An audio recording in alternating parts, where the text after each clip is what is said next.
A very good morning to all my dear students. Let's start the today's class with the revision of chapter 13 sound. तो chapter number 13 जो है हमारा, जिसका नाम है sound, उसका रिवीजन हम करने वाले हैं। तो बच्चों, आप जैसे अभी मुझे सुन रहे हैं तो ये मेरा साउंड है। ओके, तो साउंड क्या होता है बच्चों?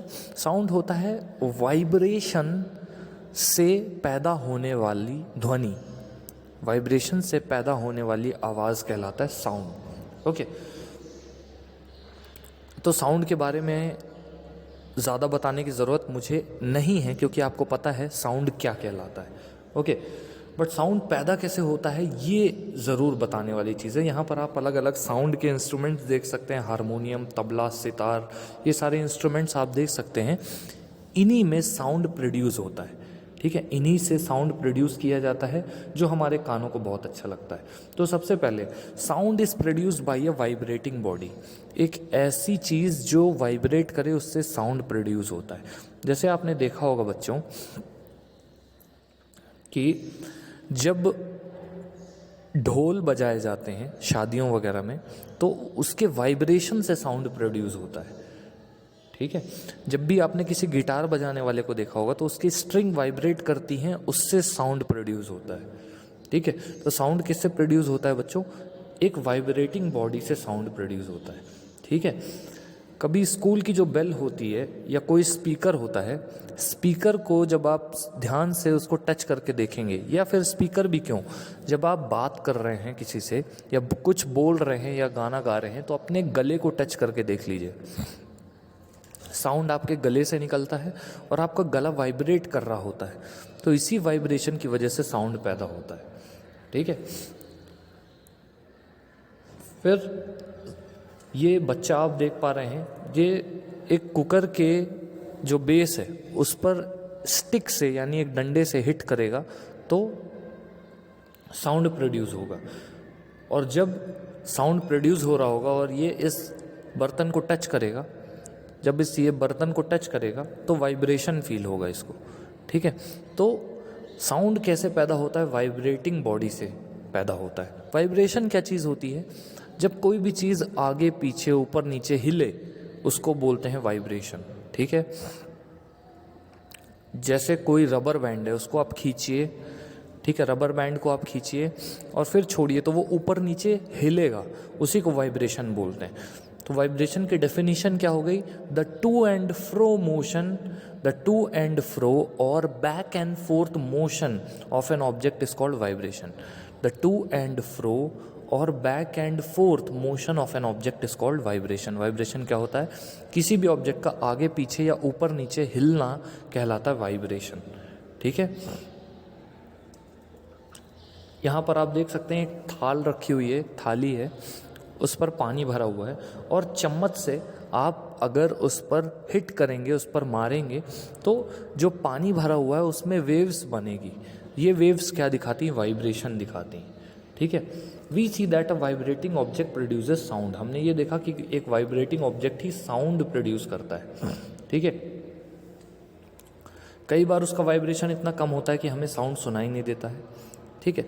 कुछ ऐसे इंस्ट्रूमेंट्स हैं जो आपने देखे होंगे, जैसे मंजीरा, जिसको सिम्बल्स बोलते हैं, घातम, नूट, मिट्टी के बर्तनों को, जो मिट्टी के घड़े होते हैं जिससे आवाज़ निकाली जाती है, उसको वो नूट बोलते हैं। करताल, ये एक यहाँ पर आप नूट देख सकते हैं, ठीक है। फिर मंजीरा देख सकते हैं, ठीक है। फिर यहाँ पर आप देखिए, ये जो लड़का है इसने क्या किया हुआ है, इसने लगभग 6 ग्लासेस ले ली हैं। कितनी? 6 ग्लासेस ले ली हैं। जिस ग्लास में इसने स्टिक रखी हुई है, जिस ग्लास में इसने हाथ से पकड़ी हुई स्टिक रखी हुई है, उस पे पानी का लेवल सबसे कम है। उसके बाजू वाली ग्लास में, सेकंड ग्लास में थोड़ा ज़्यादा है, थर्ड ग्लास में और ज़्यादा है, फोर्थ ग्लास में और फिफ्थ में और सिक्स्थ में सबसे ज़्यादा पानी मौजूद है, ठीक है। तो जब ये हिट करेगा पहली वाली ग्लास को, तो आवाज़ जो आएगी उसको ध्यान से सुनिएगा। फिर ये सेकंड को हिट करेगा तो आवाज़ आएगी, उसको ध्यान से सुनिएगा। ऐसे कर करके सारी ग्लासेस की आवाज़ जब आप ध्यान से सुनेंगे तो आपको ये पता चलेगा कि अलग अलग पानी के लेवल वाली ग्लास से अलग अलग आवाज़ें पैदा होती हैं। ठीक है, अब हम ये जानने की कोशिश करते हैं कि हमारे गले से आवाज़ कैसे निकलती है। तो सबसे पहले हमारे गले में एक चीज़ होती है जिसको बोलते हैं वॉइस बॉक्स। ठीक है, यहाँ पर आप ये वॉइस बॉक्स देख सकते हैं, ये वॉइस बॉक्स है। ठीक है, इसको बोलते हैं लैरिंग्स। क्या बोलते हैं? लैरिंग्स। तो sound is produce by human. Sound कैसे प्रोड्यूस किया जाता है? ह्यूमन से। कहाँ से प्रोड्यूस किया जाता है? हमारे गले के अपर पार्ट में वॉइस बॉक्स या लैरिंग्स मौजूद होता है, उससे साउंड प्रोड्यूस किया जाता है। ठीक है, लैरिंग्स कहाँ पर होता है? आप अपने गले के आगे वाले पार्ट में, अपने गले के आगे वाले पार्ट में एक उभरा सा चीज़ देखते हो, उसी से साउंड प्रोड्यूस होता है, उसी को लैरिंग्स बोलते हैं। ठीक है, this part of the body is known as voice box. ये जो बॉडी का पार्ट होता है इसको क्या बोलते हैं? Voice box. It is at the upper end of the wind pipe. ये विंड पाइप के एकदम अपर एंड पे होता है। It is at the upper end of the wind pipe. ठीक है, ये विंड पाइप के सबसे अपर एंड पे होता है। ठीक है, two vocal cords are stretched across the voice box और larynx in such a way that it leaves a narrow slit between them for the passage of air. तो होता क्या है, यहाँ पर आप वॉइस बॉक्स देख रहे हैं, इनके बीच में एक स्लिट है, एक जगह है, इस जगह से आवाज़ निकलती है, क्योंकि जो वोकल कॉर्ड्स होते हैं वो अगल बगल मौजूद होते हैं और वो वाइब्रेट करते हैं। इनके वाइब्रेशन से क्या निकलती है? आवाज़ निकलती है। ठीक है, ये बात आप ध्यान रखिएगा। ठीक है, तो in human sound is produce by voice box और द लैरिंग्स। ह्यूमंस में साउंड कैसे प्रोड्यूस होता है? लैरिंग्स या वॉइस बॉक्स से। Put your finger on the throat and find a hard bump that seems to move when you swallow. Finger अपने throat पर रखिए और एक हार्ड बम्प को फील करिए, और ये हार्ड बम्प फील होगा जब आप कोई भी चीज़ स्वॉलो करेंगे, यानी गुटकने की कोशिश करेंगे। ठीक है, इसको बोलते हैं वॉइस बॉक्स। ठीक है, ये अपर एंड होता है विंड पाइप का, जो हमारी सांस लेने वाली नली होती है उसका ऊपरी हिस्सा होता है वॉइस बॉक्स। ठीक है, और वोकल कॉर्ड्स इस पे प्रेजेंट होते हैं। When the lungs force air through the slit, जब लंग्स बहुत ज़ोर से एयर को उस स्लिट से पास कराते हैं तो वोकल कॉर्ड्स वाइब्रेट करते हैं और इससे साउंड प्रोड्यूस होता है। वोकल कॉर्ड्स वाइब्रेट करते हैं और इस वाइब्रेशन से क्या प्रोड्यूस होता है? साउंड।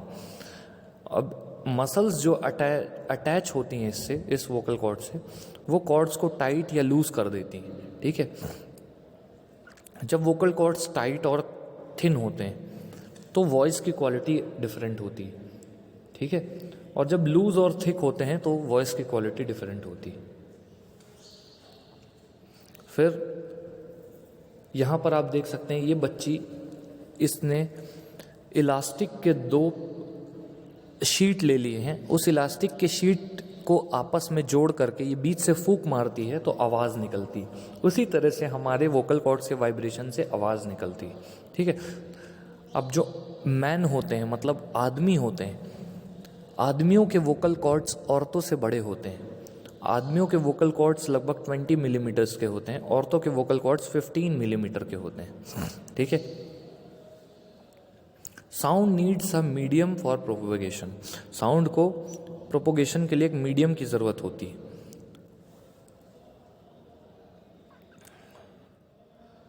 फिर एक चीज़ मैं बता देता हूँ, जहाँ पर भी इस पृथ्वी में या फिर ब्रह्मांड में एयर नहीं होगी वहाँ पर साउंड सुनाई नहीं देगा। जैसे ही हम हमारी अर्थ से बाहर निकलेंगे और बोलने की कोशिश करेंगे तो साउंड सुनाई नहीं देगा, क्योंकि स्पेस में कोई एयर नहीं होती है। ओके, स्पेस में ग्रेविटी नहीं होती है, एयर भी नहीं होती है, वहाँ पर साउंड भी ट्रेवल नहीं कर पाएगा। क्योंकि साउंड कैसे प्रोड्यूस होता है? वाइब्रेशन से। हमारे मुंह से जो साउंड निकल रहा है, तो जब हमारे मुंह से साउंड निकलता है तो वो साउंड क्या करता है, हमारे मुंह के पास जो एयर के पार्टिकल्स होते हैं उनको वाइब्रेट करता है। एक पार्टिकल वाइब्रेट हुआ, उस पार्टिकल ने दूसरे पार्टिकल को वाइब्रेट करना चालू किया, दूसरे ने तीसरे को, तीसरे ने चौथे को, चौथे ने पांचवे को, ऐसे कर करके वाइब्रेशन जो है वो ट्रांसफ़र होते जाते हैं एक पार्टिकल से दूसरे पार्टिकल पर। ठीक है, इसी से साउंड ट्रेवल होता है। तो sound travels through vibration of particles. ठीक है,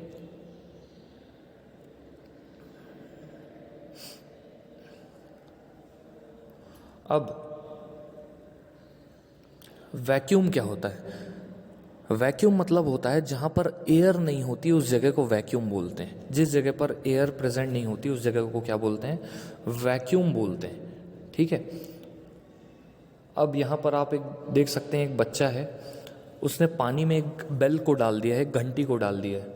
इस घंटी को जब वो बजाता है पानी के नीचे तो उसको सुनाई देती है आवाज़। ठीक है, तो इससे क्या पता चलता है? जो साउंड है वो लिक्विड्स में भी ट्रेवल करता है। तो साउंड सॉलिड, लिक्विड और गैस तीनों में ट्रेवल करता है।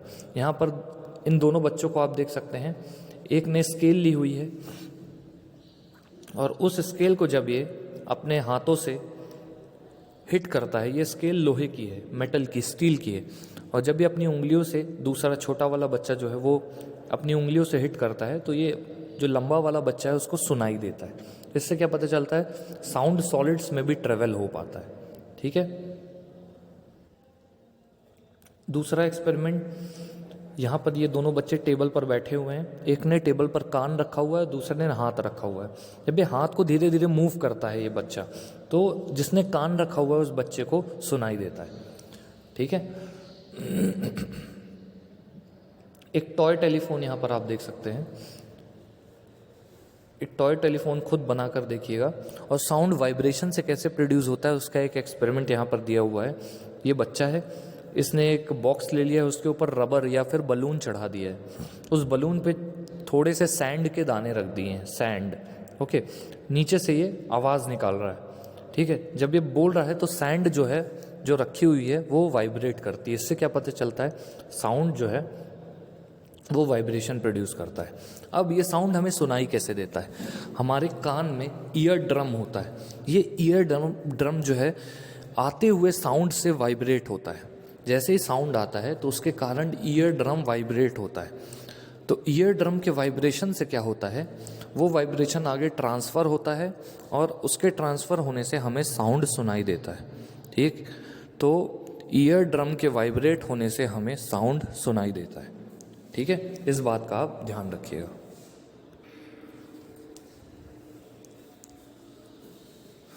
The shape of outer part of the ear is like a funnel.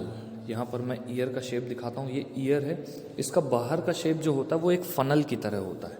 ठीक है, फिर मैं आपको बताता हूँ। The shape of outer part of the ear is like a funnel when sound enters it. जब साउंड इसके अंदर आता है, it travels down a canal at the end of which there is a thin stretched membrane.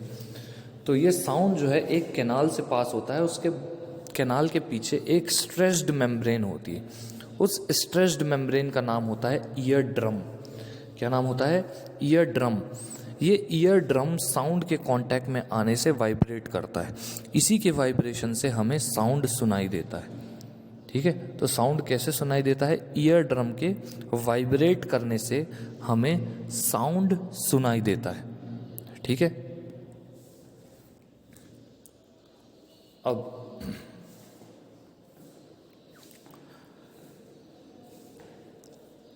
the shape of outer part of the ear is like a funnel. When sound enters it, it travels down a canal at the end of which there is a stretched membrane. It is called eardrum.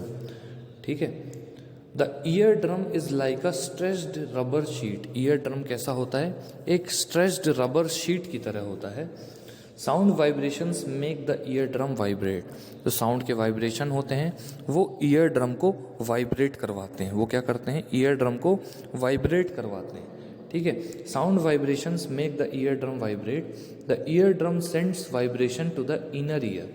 जो ear drum है वो vibration को inner ear पर भेजते हैं। ठीक है, और ये वाइब्रेशन फिर धीरे धीरे ट्रेवल करता है। ठीक है, अब साउंड का एम्पलीट्यूड, टाइम पीरियड और फ्रीक्वेंसी क्या होता है, ये तीनों डिपेंड करता है ऑसिलेशन पर। ऑसिलेशन क्या होता है? ऑसिलेशन मतलब होता है जब कोई भी चीज़ वाइब्रेट करे या एक जगह से दूसरी जगह पर मूव करे, तो वो चीज़ कहलाती है ऑसिलेशन। ठीक है, फॉर एग्जाम्पल आप एक पत्थर को रस्सी से बांध दीजिए। क्या करिए, एक पत्थर को रस्सी से बांध दीजिए। ठीक है, जब आप एक पत्थर को रस्सी से बांधेंगे तो उसको जब आप लेफ्ट साइड पर ले जाके छोड़ेंगे तो वो पहले राइट साइड पे जाएगा, फिर वापस लेफ्ट साइड पे आएगा। इसको क्या बोलते हैं? इस चीज़ को बोलते हैं ऑसिलेशन।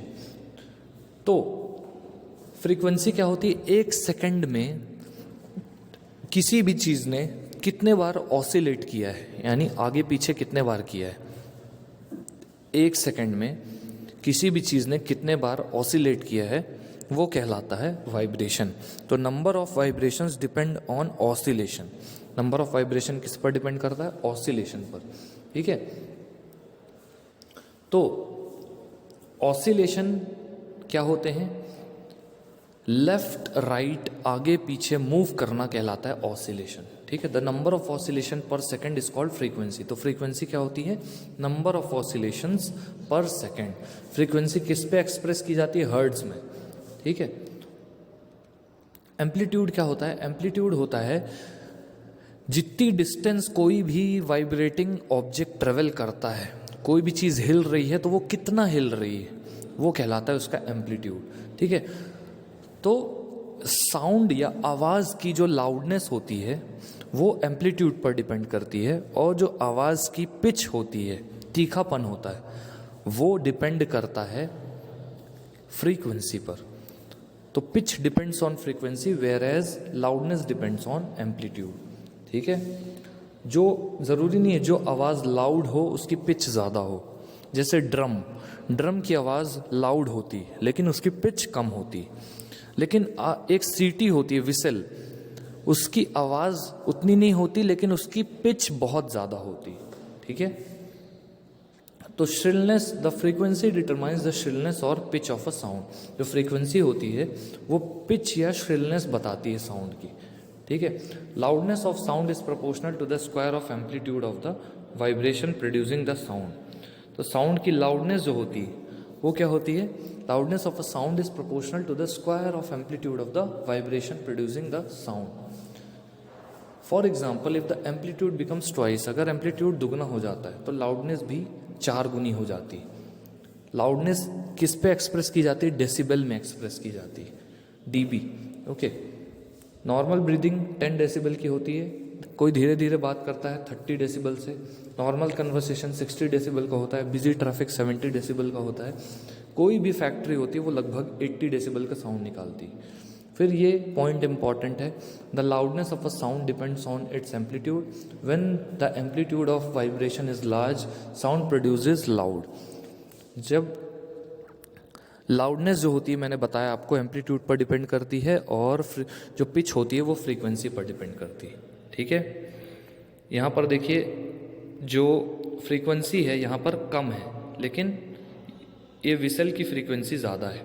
एक ड्रम की फ्रीक्वेंसी कम है लेकिन एक विसल की फ्रीक्वेंसी ज़्यादा है। फ्रीक्वेंसी मतलब होता है एक सेकंड में कितने बार वाइब्रेशन हुआ है, वो कहलाती है फ्रीक्वेंसी। ठीक है, अब नॉइज़ और म्यूज़िक के बीच में क्या डिफरेंस होता है? नॉइज़ हमारे कानों को चुभता है, शोर होता है, उसको बोलते हैं नॉइज़। ठीक है, लेकिन म्यूज़िक हमारे कानों को अच्छा लगता है। ठीक है, तो अनप्लेजेंट साउंड को बोलते हैं नॉइज़, प्लेजेंट साउंड को बोलते हैं म्यूज़िक। सिंपल। ठीक है, ऑडिबल और इनऑडिबल साउंड क्या होते हैं? ऑडिबल साउंड वो साउंड होता है जो 20 हर्ट्ज से 20,000 हर्ट्ज तक होता है। हमारे कानों को 20 हर्ट्ज की फ्रीक्वेंसी से लेकर 20,000 हर्ट्ज की फ्रीक्वेंसी तक के साउंड सुनाई देते हैं। ठीक है, 20 हर्ट्ज से कम का साउंड और 20,000 हर्ट्ज से ज़्यादा का साउंड हमारे कानों को सुनाई नहीं देता है। ठीक है, एक चीज़ याद रखिएगा। ठीक है, नॉइज़ पॉल्यूशन क्या होता है? नॉइज़ पॉल्यूशन मैं आपको ये बताना चाहूँगा कि जब किसी एरिया में बहुत ज़्यादा शोरगुल होता है उसको बोलते हैं नॉइज़ पॉल्यूशन। नॉइज़ पोल्यूशन के कारण इंसानों में ढेर सारी बीमारियां देखी गई हैं, जैसे नींद ना आना, lack of sleep, blood pressure का बढ़ना, ठीक है। तो ये सारी बीमारियां किससे देखी गई हैं? नॉइज़ पोल्यूशन से, ठीक है। बेचैनी, ये सारी चीज़ें नॉइज़ पोल्यूशन से देखी गई हैं, ठीक है। फिर बच्चों हम जल्दी से क्विक रिवीजन कर लेते हैं। Sound is produce bye vibrating object. Sound कैसे प्रोड्यूस किया जाता है? ऐसे ऑब्जेक्ट से जो वाइब्रेट करते हैं, जो हिलते हैं, ठीक है। ऐसी कोई भी चीज़ जिससे आवाज़ आ रही होगी उसमें वाइब्रेशन मौजूद होगा। In human beings the vibration of the vocal cords produce sound. Human beings में वोकल कॉर्ड्स का जो वाइब्रेशन होता है उससे साउंड प्रोड्यूस होता है। Sound travels through a medium, it cannot travel in vacuum. Sound एक मीडियम से ट्रेवल करता है, जैसे गैस, लिक्विड और सॉलिड। ये वैक्यूम में ट्रेवल नहीं कर सकता। The ear drum senses the vibration of sound. Ear drum जो होते हैं वो साउंड का वाइब्रेशन को सेंस कर पाते हैं। It sends the signal to the brain. ये ब्रेन को सिग्नल पहुंचाते हैं, इस प्रोसेस को हियरिंग बोलते हैं, ठीक है। द नंबर ऑफ ऑसिलेशन या वाइब्रेशन पर सेकेंड इज कॉल्ड फ्रीक्वेंसी। एक सेकेंड में कितने ऑसिलेशन या कितने वाइब्रेशन होते हैं उसको फ्रीक्वेंसी बोलते हैं। फ्रीक्वेंसी की यूनिट क्या होती है? हर्ट्ज। फ्रीक्वेंसी की यूनिट क्या होती है बच्चों? Hertz, okay. Larger the amplitude of vibration the louder is the sound. जितना ज़्यादा साउंड का एम्पलीट्यूड होगा उतना ही लाउड होगा साउंड। जितना ज़्यादा साउंड का एम्पलीट्यूड होगा, साउंड उतना ही क्या होगा? लाउड। और जितनी ज़्यादा फ्रीक्वेंसी होगी उतनी ही हाई होगी पिच। तो एम्पलीट्यूड जितना ज़्यादा होगा उतना ज़्यादा होगा लाउड साउंड, ओके। उतना ज़्यादा लाउड साउंड होगा। और जितनी ज़्यादा फ्रीक्वेंसी होगी उतनी ज़्यादा पिच होगी, ठीक है। Higher the frequency of vibration the higher is the pitch. जितनी ज़्यादा फ्रीक्वेंसी होती है वाइब्रेशन की उतनी ही ज़्यादा पिच होती है और उतना ही श्रिल होता है साउंड, उतना ही तीखा साउंड होता है। नॉइज़ क्या होता है? अनप्लीजेंट साउंड को हम नॉइज़ बोलते हैं। ऐसा साउंड जो हमारे कानों को भाता नहीं, हमारे कानों को नहीं अच्छा लगता, उसको क्या बोलते हैं? नॉइज़। एक्सेसिव और unwanted sound lead to noise pollution. जो ढेर सारा साउंड होता है, एक्सेसिव साउंड होता है, उससे नॉइज़ पोल्यूशन होता है, ठीक है। Noise pollution may pose health problems for human beings. Noise pollution से हेल्थ प्रॉब्लम्स हो सकती हैं ह्यूमन बींग्स में। Attempt should be made to minimise noise pollution. Noise pollution को कम करने के ढेर सारे अटेम्प्ट्स किए जा रहे हैं, ठीक है। जैसे जहाँ पर नॉइज़ पोल्यूशन ज़्यादा होता है, जैसे शहरों में जब ट्रैफिक वाले एरिया में आप जाएंगे तो नॉइज़ पोल्यूशन बहुत ज़्यादा होता है, वहाँ ढेर सारी आवाज़ें आती रहती हैं। तो नॉइज़ पोल्यूशन को कम करने के लिए क्या तरीके लगाए जाते हैं? ढेर सारे पेड़ लगा दिए जाएं तो नॉइज़ पोल्यूशन कम हो जाता है, ठीक है। ये एक बहुत अच्छा तरीका है। फिर गाड़ियों के हॉर्न की जो इंटेंसिटी होती है, पिच होती है, उसको कम कर दिया जाए, ठीक है, ज़्यादा रात तक। इसीलिए आपने देखा होगा शहरों में रात में डीजे वगैरह जो बजाना होता है वो प्रतिबंधित होता है। क्यों? क्योंकि आसपास रहने वाले जो लोग होते हैं उनकी नींद डिस्टर्ब होती है। And sleep is one of the most important fundamental rights, ठीक है। तो इसीलिए ऐसे तरीके सरकार लगाती है जिसमें रात में डीजे नहीं बजा सकते, रात में कोई ढोल वगैरह नहीं बजा सकते, ठीक है। Plantation on the road side and elsewhere can reduce noise pollution. Road के किनारे प्लांटेशन मतलब पेड़ लगा देना और घरों के बाहर पेड़ लगा देने से नॉइज़ पोल्यूशन काफ़ी कम हो जाता है, ठीक है। तो ये रिवीजन हो गया है बच्चों हमारा 13 चैप्टर का। अब नेक्स्ट चैप्टर हम 14 स्टार्ट करेंगे। आप लोगों का काम क्या है? इस चैप्टर को बहुत अच्छे से रीड कर लीजिए। जो शब्द आपको डिफ़िकल्ट लगते हैं, जिनका मीनिंग आपको नहीं पता है और मीनिंग ना पता हो, उसके साथ साथ आपको वो बोलते नहीं बनते हैं, प्रोनंशिएट करते नहीं बनते हैं, तो उन वर्ड्स को मुझे बताइए, कॉपी में लिखिए, मेरे से पूछिए, ठीक है। उन वर्ड्स की एक अलग से कॉपी बनाइए। हर चैप्टर में जो वर्ड्स आपको हार्ड लगते हैं उनकी कॉपी अलग से बनाइए, ठीक है। So students, I hope you all are studying at home. Okay, so बच्चों, जल्दी स्कूल चालू हो जाएगा, फिर आप लोग स्कूल में आकर के पहले की तरह पढ़ पाएंगे।